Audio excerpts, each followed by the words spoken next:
Well, hello and welcome back to another day on the Inky channel with me, Kieron Seamons. Today, we're going to get into some drawings for this week's kind of auction. We're doing some auction of drawings and finished painted illustrations as well. So if you do have some kind of wish, if you do want me to draw something for you, this is the week to do it, because after this week, I don't think I'll be doing it. So let's get into a drawing. This way.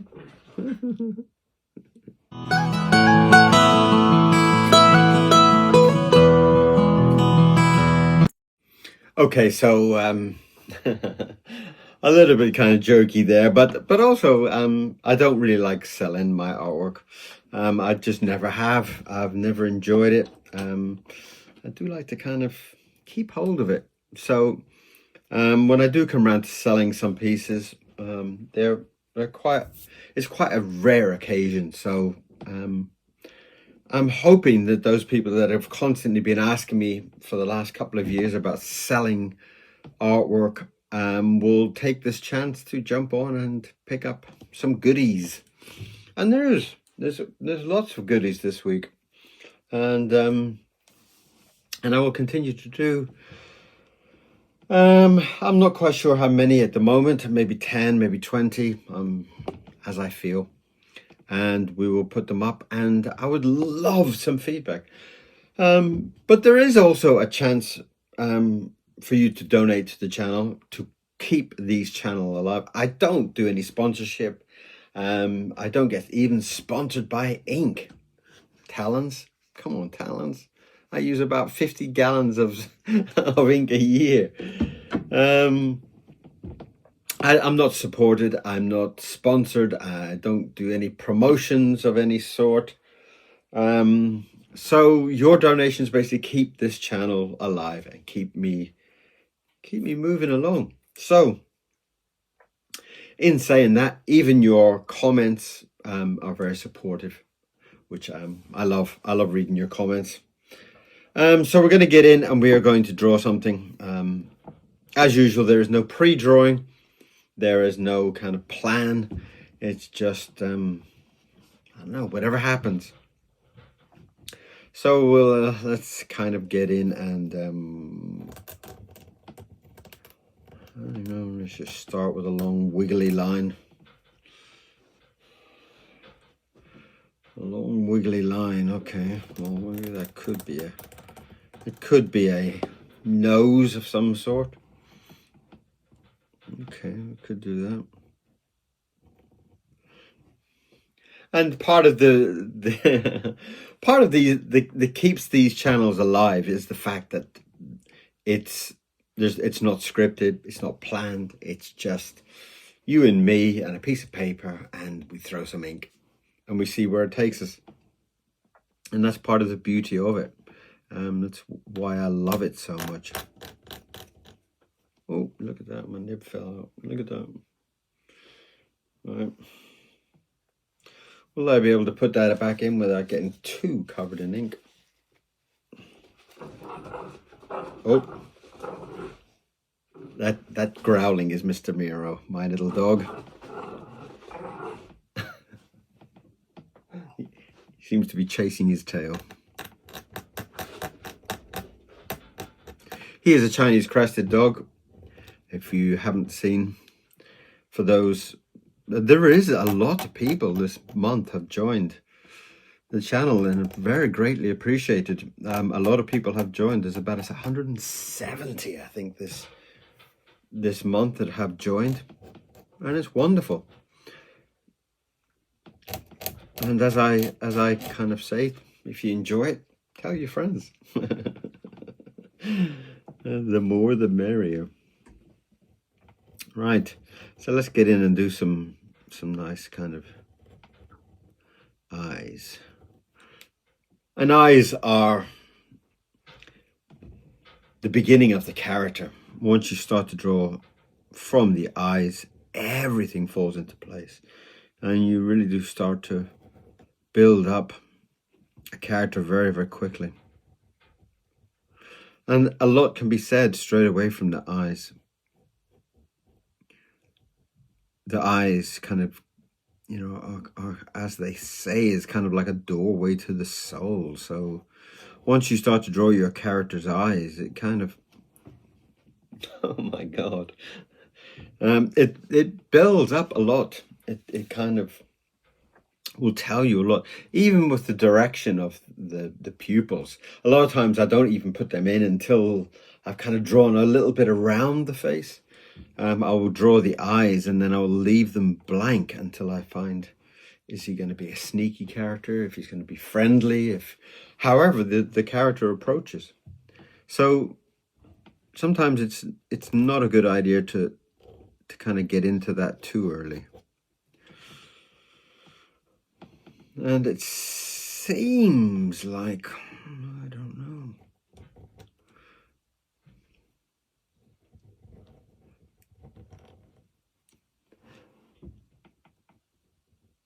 It seems like we've kind of got a little bit of a kind of, almost like a kind of gremlin type face to him.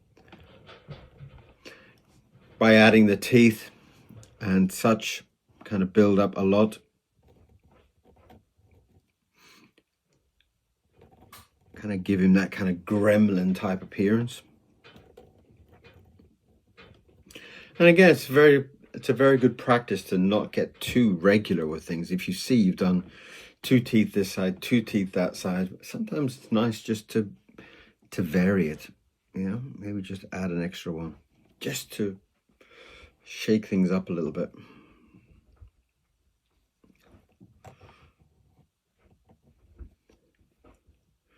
Right, so at the moment,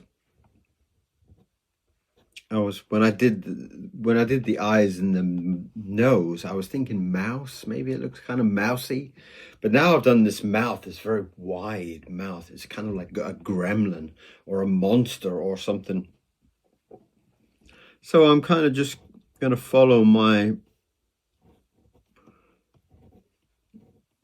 pen work. I'll follow and see where it takes me. What type of character is it leading to? No, the end of the nose. What am I going to do? I kind of feel like it needs to be almost like a little bit like an elephant type end of the nose. Give him that kind of little,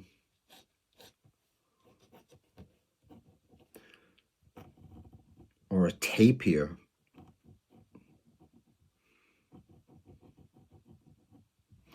And again, it kind of adds to that kind of mystery. There you go, mystery.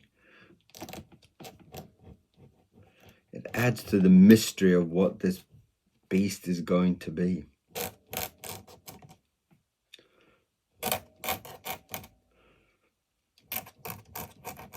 And my ink style is rather rough. I do enjoy letting the ink kind of find a natural path. I don't really like to get too neat and tidy with lines. I do find there's a little bit more life in it if the ink is loose. And you want a little bit of life, a little bit of variation if you are drawing in that type of style. It will help your character immensely.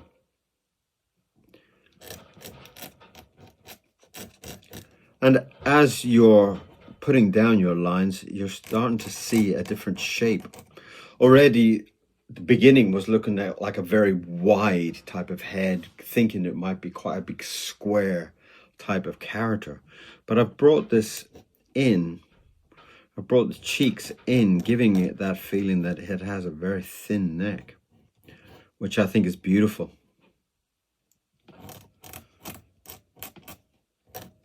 And if I can keep that kind of lovely kind of fur edge to the character, would be very, very nice.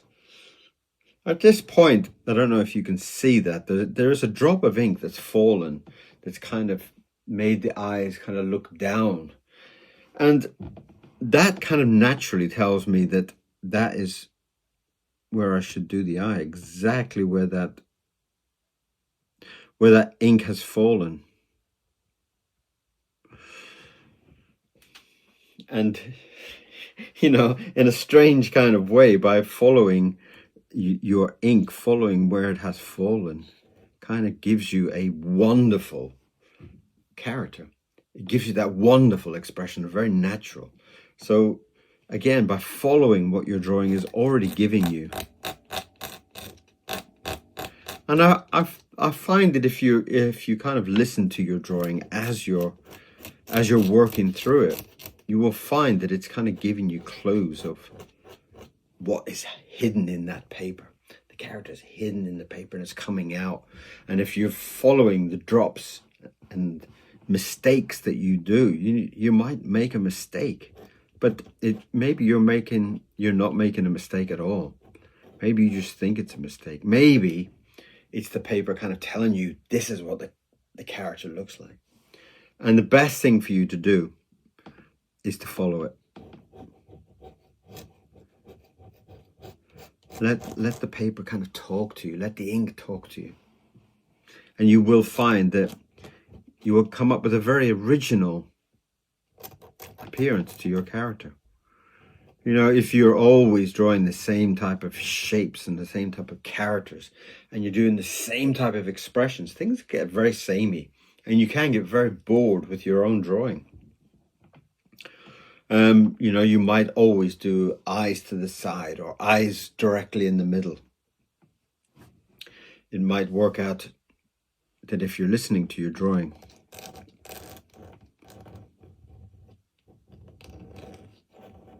that the expression is very natural. In the same way there, the way the ink fell, it just kind of was like, oh, it's almost like a clue to this is where the eye is. This is the eye direction. Now, I've got this kind of feeling that he has kind of almost like a fawn type thing. He's got little tucked up arms, and I'm going to try to get that in. I'm not sure if he should have hooves or he should have hands or paws even. I'm not quite sure at the moment, but again, try not to make these decisions too quickly. Try to let the drawing come. And the more that you're kind of drawing, the more you're kind of listening to what you're doing, watching what's happening, watching where the ink is.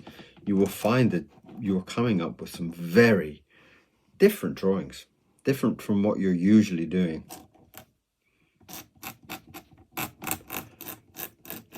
And in its own natural way, you'll be much happier because you will break away from habits. And habits can be very kind of,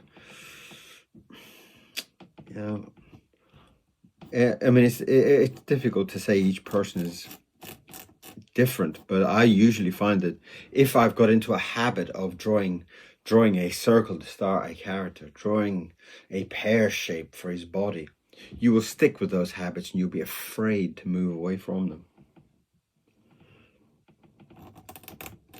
Right, so I am going to draw some kind of hoof, almost suggesting a fawn, although he's kind of bald.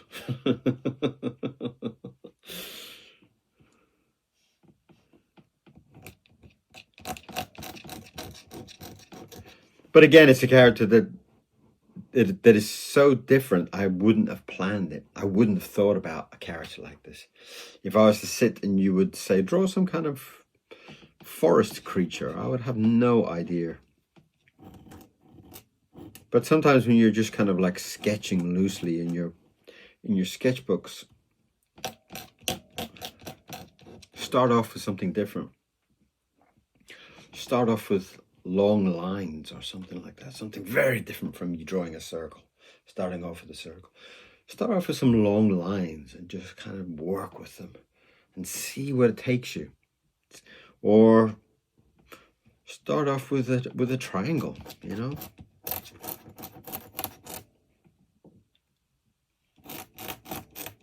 And I find that the excitement of it is that you will end up starting, I mean, maybe not at the beginning, but you will begin to be very aware of what you're drawing. You draw a certain lines into a certain direction. You say, that looks like a leg. I'm going to start drawing a leg.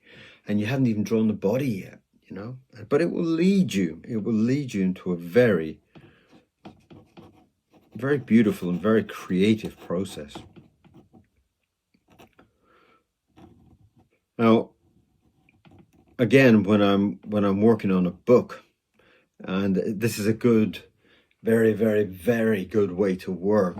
As I'm reading through the script for a book, if I get to a page where they're explaining a fawn-like creature with a very big smile, or a very sneaky smile with an elephant's nose, then I will stop and I'll start to draw the first images, the first ideas. I'll start to scribble them down and draw them out, and just to capture my thoughts, capture whatever the book is sending me, you know, whatever kind of images it's sending through, sketch them all out, sketch them out, and see where it takes you. You might find that it takes you in a direction, and once you read on, it might not fit in, but you might get some, maybe a part of the character, and as you're getting later on, you're starting to get more clues about the character. Maybe it says he's very small, or he's very tall, and you can adapt that to your early images, your early thoughts, and adapt it into the character. Right. Well, he's a very unusual character, that's for sure. So that's when I'm working on a book, when I'm working on illustration. Sometimes you're working on your first ideas a lot, especially if you haven't read the book before, or if you haven't been given too much guidelines, you know. I mean, even to the point of guidelines, I might not read them before I read the book, because you're starting to draw something and having ideas in a certain direction. And when you read the guidelines, they might not be a very visualized person. Or as we talked about in today's video, aphantasia, whereas that lack of vision. So you might be the one who comes to the author and say, well, I know you said it's like a small kind of gremlin, but my ideas as I was reading it was a kind of rather grumpy fawn. And you could have dialogue with the author and put in some ideas for yourself, and you might have some kind of back and forward to come up with a very original character.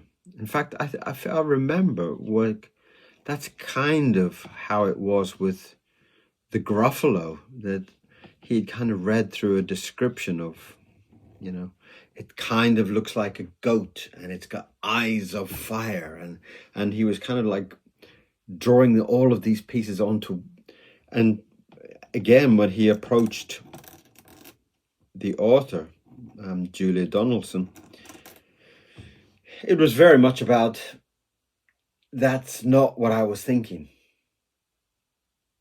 But is that magical word. But there's something very attractive about the design, very attractive about what you've done. So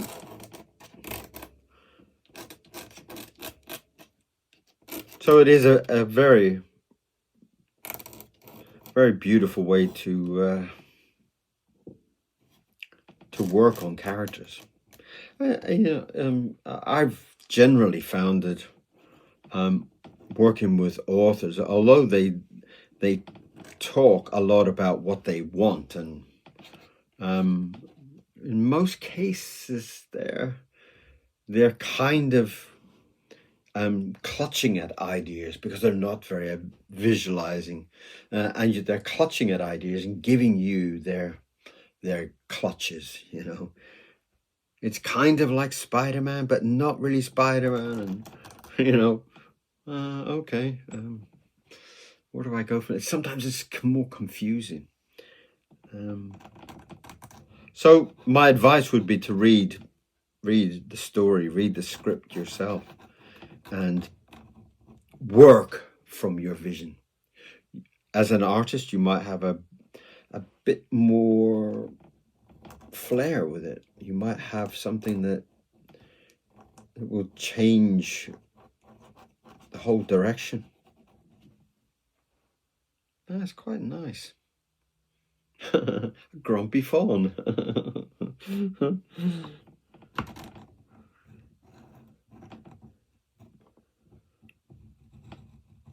And I always kind of feel like it's quite a gift if the author is very open and very kind of willing to see what ideas you have. I always feel like it's a gift for you to kind of come up with a different vision, and it's really a very beautiful thing.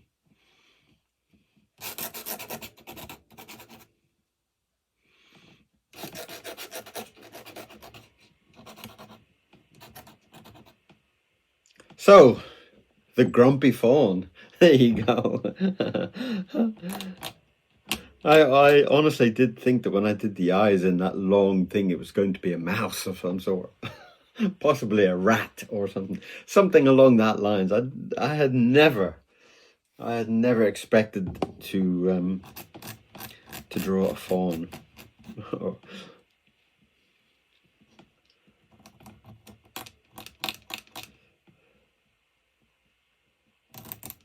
And these will appear this week in the auction.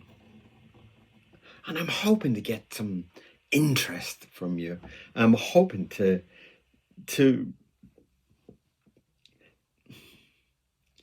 see the excitement that I see online, because, you know, at the moment, there's like 30,000 people that are watching, and 30,000 people watching it's incredible. It's amazing. But, you know, at the same time, the channel is really not making any money. That's why I've had to put up donations, please, because the channel is not making any money, which, you know, is a very sad situation. But with 30,000 people kind of watching, I'm hoping that will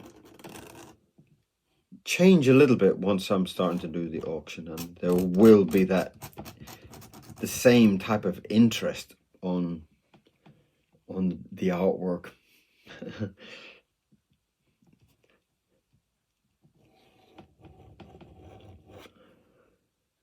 And as I've said many times, I'm not really a seller of artwork,